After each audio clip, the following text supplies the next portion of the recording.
ఏ కారణం లేకుండా నిన్ను ఇతరులు విమర్శిస్తున్నారంటే నువ్వు చేస్తున్న పనిలో విజయం సాధించబోతున్నావని అర్థం. ఆ కారణంగా ఎదురయ్యే విమర్శ నీ విజయానికి నాంది అవుతుంది. పొగడ్త కంటే కూడా విమర్శ చాలా విలువైంది.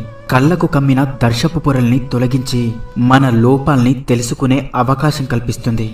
అదృష్టం కోసం ఎదురు చూడడం కంటే అవకాశాన్ని సృష్టించుకోవడమే అత్యంత సులభం.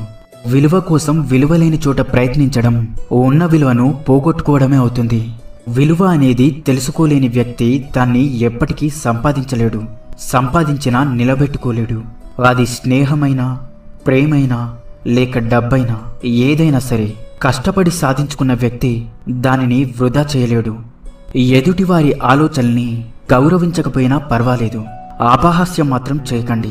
ప్రతి ఒక్కరిలో ఏదో ఒక గొప్పతనం ఉంటుంది. మనకు దాన్ని చూసే గుణం ఉండాలి. దానిని